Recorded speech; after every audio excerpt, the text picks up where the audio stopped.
Un nouveau souffle se répand, s'étend dans les vallées. Un nouveau jour, un nouveau départ. Tout ce qui a été se découvre.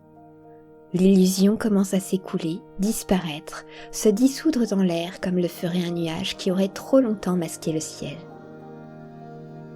Cet hiver, le soleil peut étendre ses bras jusqu'à toucher la terre. Caresser son sol, apportant avec lui l'esquisse de promesses dorées, dont nous sommes aux premières loges. Autour de nous, les étendards gardiens sont présents, unis, solennels. Ils sont là, invisibles aux yeux, mais pourtant bien présents, pour ceux qui savent les voir avec le cœur. Engagés pour une cause commune, la libération de notre planète et de tout notre système d'étoiles. Nous commençons cette année avec un chapitre important, celui qui est responsable de la déformation du féminin sacré au travers des âges, qui a plongé l'humanité dans un âge noir afin d'y superposer un monde de guerre, d'illusions et d'incompréhension. C'est par la déformation abusive du féminin dans sa forme la plus sacrée et la plus pure, par sa perversion, que des dégâts historiques ont pu être occasionnés à ce point. Parce que lorsque nous perdons notre aspect féminin authentique à l'intérieur de nous, nous devenons sujets à la peur, au blâme. Nous devenons sujets au mensonge, nous accusons les autres à tort et nous pouvons tomber dans l'excès, perdre le lien vers la spiritualité innée. Notre féminin sacré se trouve dans la sagesse, la compréhension, la prière et la connaissance innée. Il est simple et bienveillant, aimant. Et il est fort aussi, transfigurant, capable de guérison miraculeuse, de transformation. Pour cela, il est extrêmement redouté. Et ceux qui sont à la tête du pouvoir en sont étroitement convaincus. C'est donc par des jeux de perversion du féminin sacré, par des détournements de ses capacités créatrices, que les groupes envahisseurs ont pu gagner en pouvoir, en notoriété, qu'ils ont pu imposer une mentalité dominante et prédatrice dans l'histoire. Ils ont imposé leurs lois, bâti des empires, des nations, des royaumes, des États, divisé la population. Ils se sont fait la guerre. Et ils ont mutilé le principe féminin, le principe sophianique, sous toutes ses formes.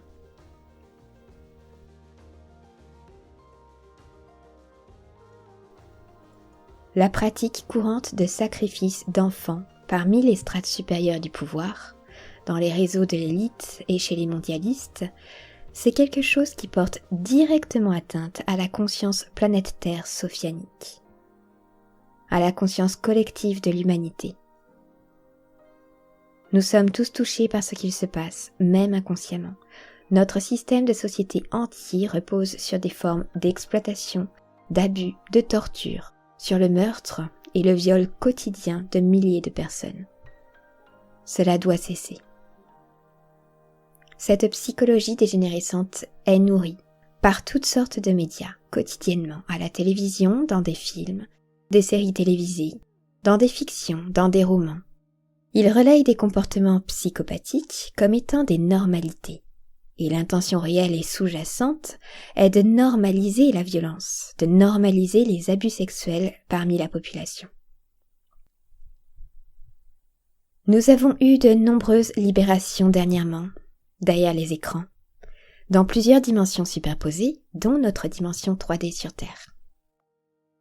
Les réseaux de trafic d'enfants sont en baisse. Ils sont en forte baisse. Chaque jour, des membres gardiens œuvrent à la récupération d'enfants, d'hommes et de femmes abusés, traumatisés, victimes du commerce noir, de la traite d'esclaves et du commerce sexuel.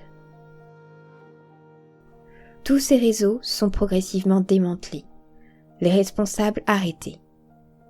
Le plan gardien avance parfaitement, et c'est une priorité dans le grand plan de libérer en priorité ceux qui souffrent, et de soulager la peine de la conscience sophianique planète Terre.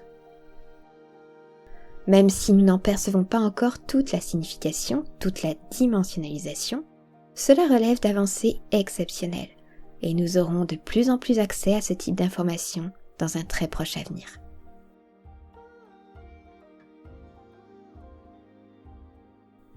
Il y a des avancées phénoménales dans le grand plan divin actuellement. Des libérations, des divulgations, des réactivations d'ADN, des nouveaux codes solaires intégrés que nous pourrons progressivement mentaliser, comprendre à mesure du temps.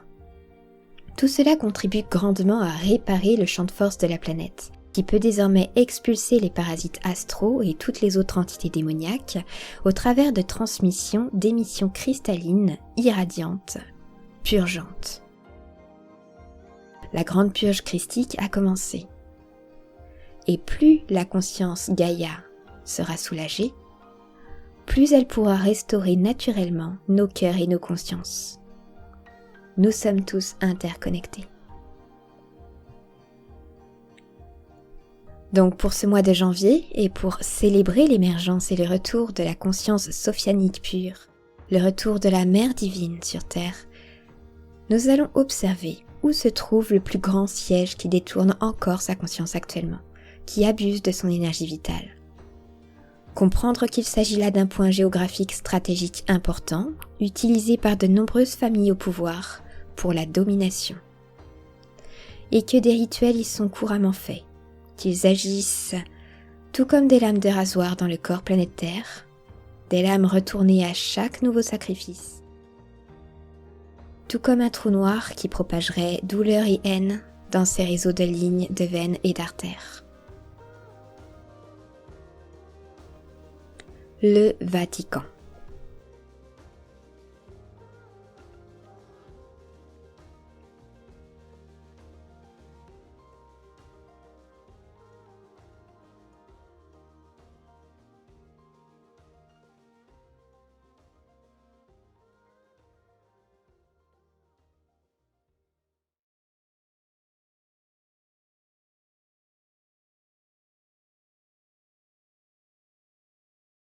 Situé à Rome, en Italie.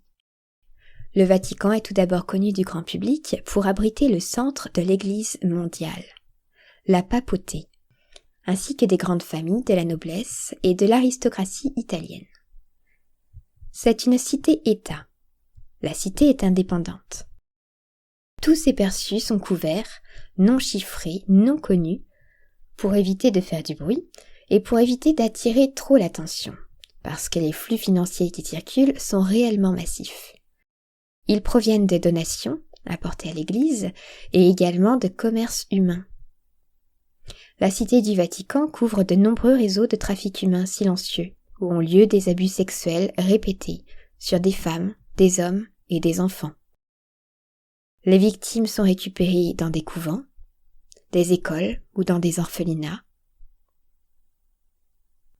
L'Église couvre également des pratiques rituelles sataniques de magie noire, qui ont lieu le plus souvent dans les chapelles souterraines, les galeries et les catacombes. Des incantations démoniaques qui sont régulièrement données à des dates clés, comme par exemple les jours de solstice, et les familles dirigeantes conversent directement avec une ou plusieurs entités déchues, pour acquérir plus de pouvoir sur Terre, gagner en statut, en gloire ou en fortune, pour conserver leur fortune, conserver une bonne image ou un statut dominant dans la société. En échange de sang versé, en échange d'un sacrifice donné sur un autel, les entités draconiennes se nourrissent d'énergie. Elles puisent leur force.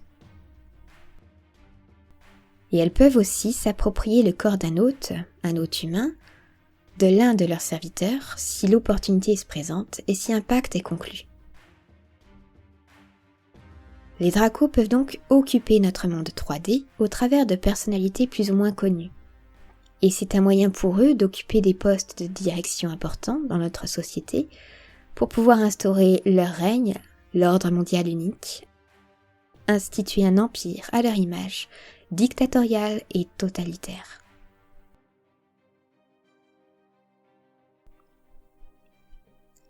L'emplacement de Rome est spécifique, car c'est ici que se trouve un portail planétaire majeur, un chakra planétaire. Sous le Vatican se trouve un portail que les serviteurs de l'Église s'emploient à utiliser pour se connecter à d'autres dimensions. Et pendant des années durant, depuis environ 2000 ans, depuis que Rome est passée aux mains des groupes Black Sun, et que le christianisme s'est imposé comme doctrine religieuse mondiale, le portail du Vatican a servi de porte d'entrée à des entités démoniaques qui ont pu infecter notre monde. Ces formes d'entités sombres sont aujourd'hui expulsées de la Terre. Grâce à la grande purge qui commence, elles sont dissoutes par les nouveaux types de rayonnement solaire. Elles sont balayées. Et leurs alliés humains, ou non humains, sont arrêtés. D'abord localisés, puis arrêtés. Les arrestations abondent, et les réseaux d'exploitation sont en train de s'effondrer. Si la désinformation médiatique est aujourd'hui si importante autour de nous et que notre attention est tant tournée vers une crise sanitaire mondiale, c'est en partie pour couvrir cette réalité. Les mondialistes sont apeurés. Derrière leurs masques, derrière une rage grandissante, ils se savent perdus.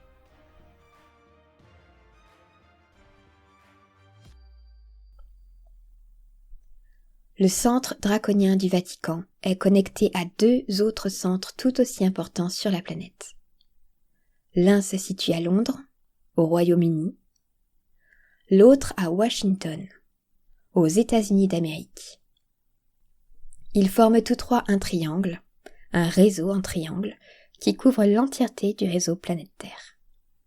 Et d'ailleurs, cet ensemble de trinités déchues est représenté sur le drapeau de Washington, avec 3 étoiles rouges, des cités-États indépendantes qui sont détachées du reste du monde, des systèmes de corporations qui travaillent ensemble pour instaurer un ordre mondial unique.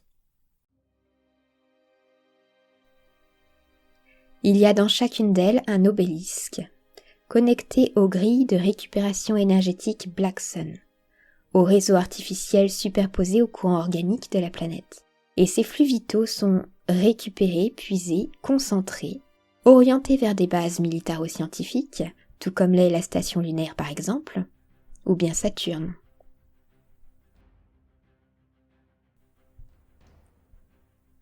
Étymologiquement parlant, Vaticanus est le mot étrusque utilisé pour dire dragon. Pour certains, le dragon est un symbole Black Sun qui représenterait l'esprit satanique, les dracos et toutes les espèces draconiennes d'Orion déchues. Or, dans sa forme pure, dans sa forme originelle et ancestrale, le dragon est une conscience christique, une essence cristalline très pure et très vaste. Sur Terre, il y a dans les couches dimensionnelles des dragons originaux qui sont ici pour défendre la planète, défendre les portails, les réseaux de lignes et les lieux sacrés. Ils œuvrent aux côtés de ce qu'on appelle des rois et des reines dragons, et pour les factions Black Sun qui cherchent par-dessus tout à s'accaparer le pouvoir.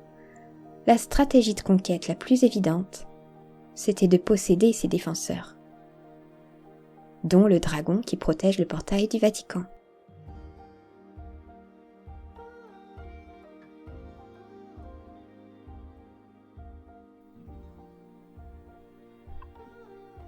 Également, Vatica est le nom employé en étrusque pour qualifier la déesse des enfers. Vatica est une conscience féminine abusée. Les groupes sataniques ont toujours cherché à démoniser la femme. Ils se consacrent à transformer les mères dragons en reines noires. Tout cela pour garder le pouvoir sur Terre, pour garder le pouvoir sur les portails et les lignes et les réseaux d'artères.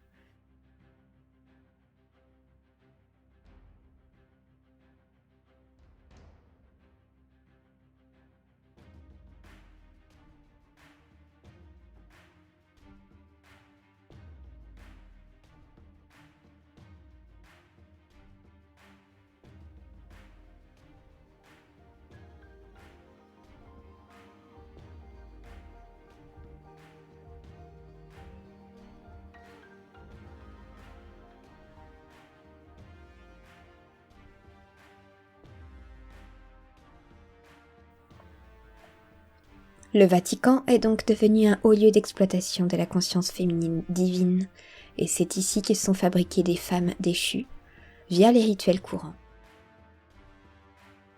Des consciences abusées et violentées qui sont reliées au réseau de prostitution lunaire et au réseau de Baphomet.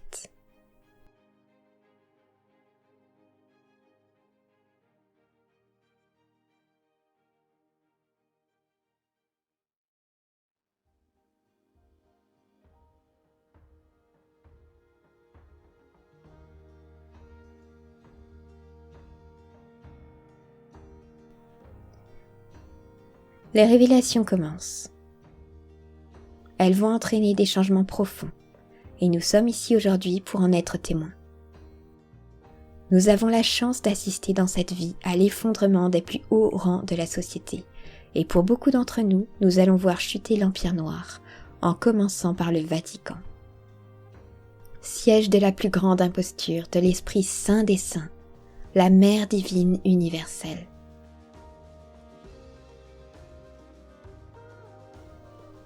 C'est un moment historique à célébrer. Le retour, l'émergence du principe féminin divin, avec la restauration de la fréquence sophianique sur Terre et dans le cœur de tous les hommes.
Des zèbres sauvages paîtrent dans une clairière.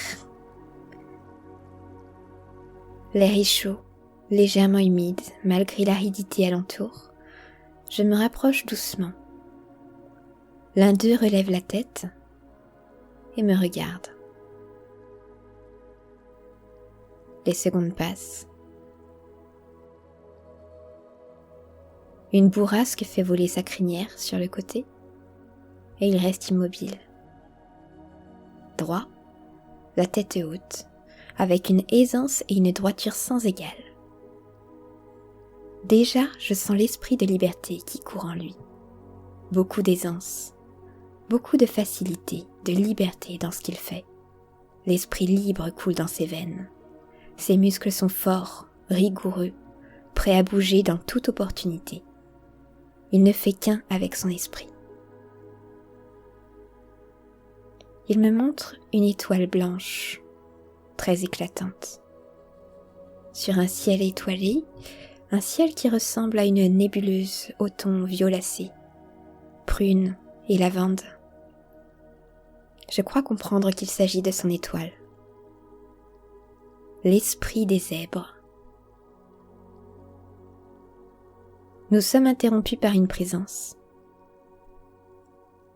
Ses narines détectent une odeur. Ses oreilles se dressent soudain sur la tête et restent aux aguets. Il y a quelqu'un qui l'importune. Le zèbre me transmet alors l'image d'une lionne qui s'est tapie dans les hautes herbes à côté. Et les autres zèbres commencent à être nerveux. Ils envisagent la possibilité de courir. La lionne s'est rapprochée pendant que nous échangions. Je m'adresse à elle. Elle finit par se relever et par s'asseoir. Elle souhaitait se nourrir simplement. Les zèbres ne sont pas des ennemis, et elle leur porte beaucoup d'estime. Ils le savent très bien. Simplement ici, elle doit se nourrir. Il n'y a aucune rancœur. Entre eux se trouve un respect réciproque, très présent. Les lions et les zèbres ont beaucoup en commun, plus qu'on ne l'imagine. Ce sont des êtres libres avant tout. Ils excellent dans tout ce qu'ils font, avec aisance. Et rien ne peut défaire la confiance qu'ils ont naturellement en eux.